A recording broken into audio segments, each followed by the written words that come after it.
अस्सलाम वालेकुम दोस्तों, मैं हूं खालिद मोइन और आप देख रहे हैं अदब फ़नून नामा।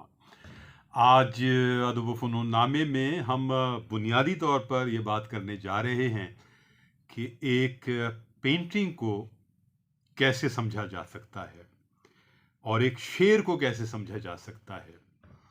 पेंटिंग्स की सीरीज़ भी होती हैं और उन सीरीज़ की मदद से पेंटिंग्स का जो सब्जेक्ट होता है और उसकी जो टेक्निक होती है, उसके जो कलर्स होते हैं और उसमें जो ज़ाविये होते हैं, उसको ज़ाहिर है कि बेहतर अंदाज में कुछ न कुछ रहनुमाई हो जाती है समझने के लिए। इसी तरह अगर एक गज़ल है तो उसमें भी आपको कुछ न कुछ इशारे, किनाए, रदीफ़ और काफ़िये के ज़रिए शायर का जो मूड है तख्लीक़ी वो और उसका जो मौज़ू है या गज़ल के शेर जो हैं वैसे तो अलग-अलग भी होते हैं लेकिन एक साथ भी होते हैं, जुड़े हुए, जिसे हम गज़ल मुसलसल कहते हैं।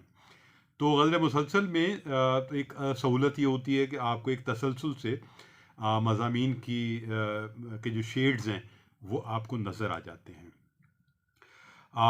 तो पहले पेंटिंग्स पर बात कर लेते हैं। पेंटिंग्स कई तरह की होती हैं। रियलिस्टिक अगर कोई सूरत हाल है तो ज़ाहिर है कि रियलिस्टिक में कोई प्याला बनाया जा सकता है, कोई आईना बनाया जा सकता है, कोई फल बनाया जा सकता है, कोई फ़र्द बनाया जा सकता है और कोई मंज़र बनाया जा सकता है। एक बहुत वसी रेंज है रियलिस्टिक पेंटिंग्स की, जिसमें निस्बतन समझना मौज़ू को और जो आर्टिस्ट है उसका जो माइंड है और वो क्या बताना चाहता है, किस ज़ाविये से कौन सी चीज़ पेश करना चाहता है, दिन का मंज़र है, शाम का मंज़र है, लाइटिंग कैसी है, मूड कैसा है, उस पेंटिंग का, उसमें कलर्स कौन से इस्तेमाल किए गए हैं, उस पेंटिंग की साख्त क्या है और उसके अज्जा क्या हैं, वो निस्बतन समझना एक आसान काम होता है रियलिस्टिक पेंटिंग का। जिस तरह सहले मुमतना के शेर को समझना निस्बतन आसान होता है, हरचंद कि उसकी गहराइयाँ अपनी जगह रहती हैं, लेकिन मानी की कोई एक तह, कोई ख़याल का एक स्ट्रोक जो है वो शेर के अंदर आपको निस्बतन वाज़ेह हो रहा होता है। इसमें गालिब की बहुत सारे सहले मुमतना की जो गज़लें हैं, दश्त को देख के घर याद आया, कोई वीरानी सी वीरानी है, दश्त को देख के घर याद आया, या नासिर काज़मी की बहुत सारी गज़लें हैं कि नियत शौक़ भर ना जाए कहीं, तू भी दिल से उतर ना जाए कहीं। तो मानी की एक परत जो है इस मतले में जो नासिर काज़मी के है, कम से कम एक परत जो है उससे आप ज़रूर वाकिफ़ हो जाते हैं। लेकिन उस शेर की जो और मज़ीद गहराइयाँ हैं और जो माने हैं और माने की जो तरसील हैं, बहुत सारे मानों की तरसील वो अपनी जगह है कि उस तक आप पहुँचें और उसे रिलेट करें अपनी ज़ात के साथ, अपने मिजाज के साथ, अपने अहद के साथ और इस बात के साथ कि शायर का जो मतमे नज़र है वो क्या है। इसी तरह पेंटिंग्स का मामला है। अगर कोई हॉर्स बनाए गए हैं, घोड़े बनाए गए हैं, तो घोड़ों का जो एक मूड होगा, आर्टिस्ट अगर कोई घोड़ा बहुत पुरजोश दिखाया जाएगा तो वो एक मूड उसकी पेंटिंग में नज़र आएगा और अगर एक भागता हुआ घोड़ा होगा तो उसके जो एक्शंस हैं और उसका जो पूरा मूवमेंट है वो भी आपको नज़र आएगा। एक घोड़ा अगर हवा में है तो वो भी नज़र आएगा। तो बहुत सारे घोड़े हैं अगर, बहुत सारे हॉर्स हैं तो फिर वो भी नज़र आएगा।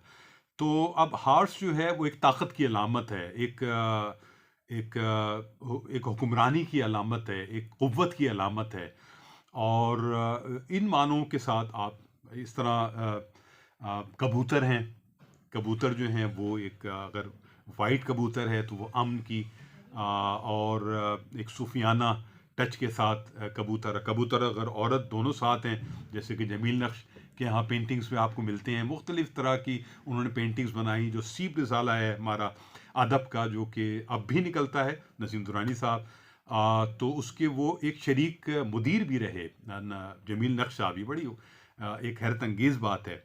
और उन्होंने टाइटल्स बनाए और टाइटल्स में बेशतर टाइटल्स जो हैं उनके 99% टाइटल्स हैं उसमें कबूतर और औरतें, औरतें और कबूतर। और वो उनका एक सिग्नेचर मार्क जो है जमील नक्श साहब का बना। हार्स भी बनाए उन्होंने और बहुत कुछ बनाया, मुजस्समा साजी भी उन्होंने की। लेकिन वो जो ख़ास तरह की औरत उन्होंने बनाई है और ख़ास तरह के कबूतर दिखाए हैं, वो कबूतर हमें बहुत सारे मुसव्विरों के यहाँ नज़र आते हैं, वो औरतें बहुत सारे मुसव्विरों के यहाँ नज़र आती हैं, लेकिन वो एक ख़ास तरह की औरतें हैं, ख़ास तरह का उनके फिगर्स हैं। क्या वो औरतें हैं? क्या वो जमालियाती औरतें हैं या उनमें करख्तगी है? अब ये जो चीज़ है वो एक अलग बात है कि वो किस तरह। अच्छा, इसमें अगर सिंबॉलिकली हम चले जाएं, बहुत सारे पेंटर्स जो है जब सिंबॉलिकली चीज़ें बनाते हैं तो वहाँ इम्तिहान होता है किसी चीज़ को समझने का और किसी चीज़ से माने अखज़ करने का। अगर हम अगर हम फौजिया ख़ान की पेंटिंग्स देख रहे हों तो उसमें अगर लैंडस्केप्स देखेंगे या कैलाश का काम देखेंगे, मुख्तलिफ जड़ें हैं, मुख्तलिफ अशजार हैं और मुख्तलिफ झीलें हैं। तो एक बात तो है कि उसके अंदर जो उनका डिटेल वर्क है, उस डिटेल वर्क में तो आपको तवज्जो देने की ज़रूरत पड़ेगी, क्योंकि उसमें वो एक पिक्चर, एक पेंटिंग के अंदर बहुत सारी चीज़ें, फिगर्स और बहुत सारे शेड्स जो हैं एक मर्दों के और औरतों के, वो बना देती हैं जिसको तलाश करना पड़ता है। लेकिन नॉर्मली अगर आप देखेंगे तो उनकी पेंटिंग्स जो हैं उसमें उनके मूड को आप देख सकते हैं, उनके स्ट्रोक्स को देख सकते हैं, उनके कलर्स की तारीफ़ कर सकते हैं, उस पूरे मंज़र की तारीफ़ कर सकते हैं। इसी तरह जी एन काज़ी के अगर काम को देखेंगे तो जी एन काज़ी के यहाँ जो है वो सिंध के कल्चर और उस कल्चर के साथ जुड़ी हुई चीज़ें, इमारतें, कदीम इमारतें, बाज़ार सिंध के और मट्टी के कलर्स, तो वो आपको जो है वो वाटर कलर में वो बनाते हैं। तो ये वो चीज़ें हैं जैसे जहाँ वक्त ठहर जाता है। अब उसके अंदर डिटेल वर्क में तो आप जा सकते हैं और बहुत सारी चीज़ें एक्सप्लोर कर सकते हैं, लेकिन बुनियादी तौर पर एक आर्टिस्ट का मौजू जो है और जो पेंटिंग है उसको समझने के लिए बहुत दिक्कत नहीं आपको पेश आएगी। ये ज़रूर है उससे लुत्फ़अंदोज़ी के लिए कितने फासले पर आप खड़े हों, किन ज़ावियों से उसकी पेंटिंग को देखें, दिन में देखें कि शाम में देखें कि रात में देखें, और उन सारे आलमों में देखते हुए उसमें आपको क्या तब्दील होता हुआ नज़र आता है उन पेंटिंग्स में, वो अपनी जगह है।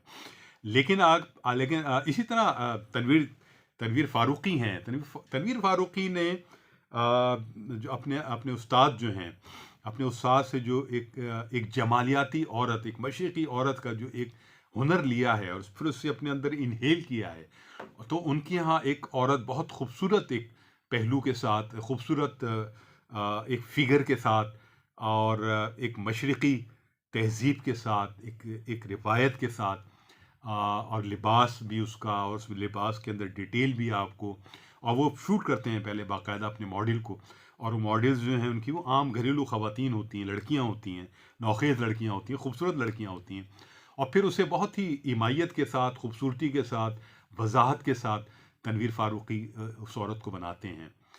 तो उनके यहाँ पेंटिंग्स देखते हुए आपके अंदर एक जमालियाती हिस्स जो है, जो आपके अगर अपने अंदर मौजूद है, नहीं भी है, तो आप अगर उनकी बहुत सारी पेंटिंग्स देखेंगे तो वो आपको वो इस बेदार होती हुई लगेगी।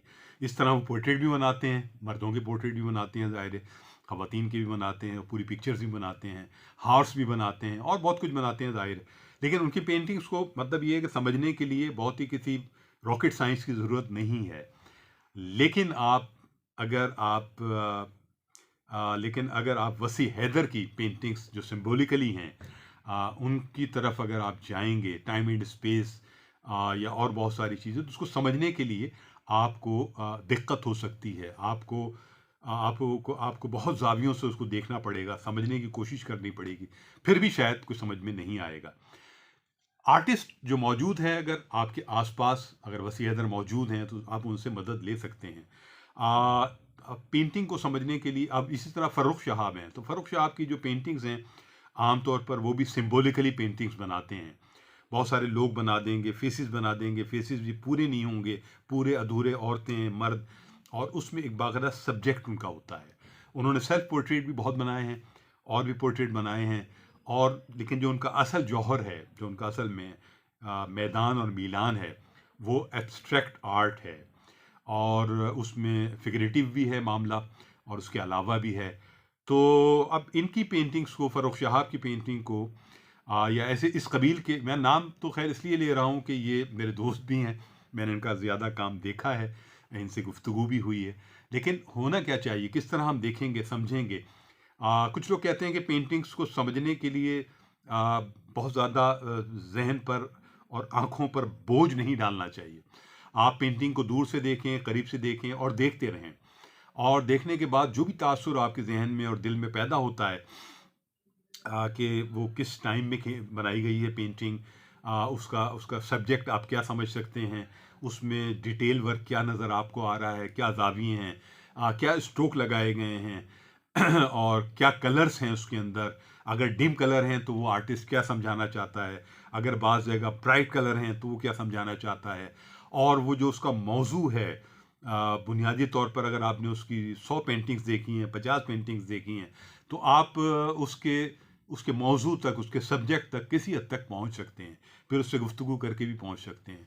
लेकिन ज़रूरी नहीं है कि एक आर्टिस्ट जो है वो अपने एक मौजू को बहुत एक बाउंड्री में ही बना रहा हो, बहुत वसअत के साथ भी बना सकता है और बहुत मुख्तलिफ ज़ावियों से भी बना सकता है। तो पेंटिंग्स के बारे में और शेर के बारे में भी ये कहा जाता है कि उस पर भी बहुत ज़्यादा ज़हन पर जोर मत डालें। शेर जो है उसको पूरी तरह खोलना भी आपका मसला नहीं है। शेर वो है जो सादा हो। अच्छा शेर की तारीफ ये है कि सादा हो और आपके दिल में उतरे। मेरा ख्याल यही सूरत हाल पेंटिंग्स की भी है। लेकिन उसके बावजूद एक फासले से एक फासला अगर रखकर कितने फासले से पेंटिंग्स देखी जाएं, फिर उस फासले को कम किया जाए, फिर जो डिटेल वर्क है उसको भी देखा जाए, फिर जो कलर्स हैं उसको भी समझा जाए, फिर क्या टाइमिंग है, और पेंटिंग की साख बुनियादी तौर पर क्या है, और किन चीज़ों से आर्टिस्ट ने मदद ली है और किन चीज़ों को समझाने की कोशिश की है, ये बुनियादी शायद बातें हैं। लेकिन इससे पूरी पेंटिंग्स का समझ लेना शायद यकमुश्त मुमकिन ना हो। लेकिन आप पेंटिंग्स देखते रहें, आप पेंटिंग्स को समझने की कोशिश करते रहें। इसी तरह शेर है, उसको भी उसके अगर मुश्किल माने हैं, कोई मुश्किल लफ्ज़ हैं, तो आप लुग़त का सहारा लीजिए और उसको उसको उसके मुश्किल अल्फाज को के साथ जो है उसकी एक तशरीह भी करके देखें। और लेकिन तशरीह कर देने से शेर समझ में नहीं आता। किसी पेंटिंग की भी तशरीह कर दी जाए तो वो शायद उसके बुनियादी मौजू की तरफ तो आप चले जाएंगे, लेकिन पूरी पेंटिंग से लुत्फ़अंदोज़ होना, पूरे शेर से लुत्फ़अंदोज़ होना, वो एक आपकी जमालियाती मामला है। आपका जो एक जितना भी सेंस है, जितनी भी आपकी समझ बूझ है आर्ट के बारे में और जितनी शेर के बारे में, तो वो उसी हद तक आप समझ सकते हैं, लेकिन उसको बढ़ोतरी ज़रूर दे सकते हैं। इसके अलावा भी अगर आप समझते हैं कि पेंटिंग्स को कैसे समझा जा सकता है या शेर को कैसे समझा जा सकता है, तो ज़रूर गुफ्तगू कीजिए और मेरी भी रहनुमाई कीजिए। इसमें आर्टिस्ट हज़रात भी रहनुमाई कर सकते हैं और शोरा हज़रात भी इसमें अपने अपने ख़यालात का इज़हार कर सकते हैं। तो अदब व फ़नून नामे में खालिद मोइन को यहाँ इजाज़त दीजिए। अपना और अपने अहबाब का ख्याल रखिए। अदब व फ़नून नामा ज़िंदाबाद, पाकिस्तान पाइंदाबाद। खुदा हाफिज़ व नासिर।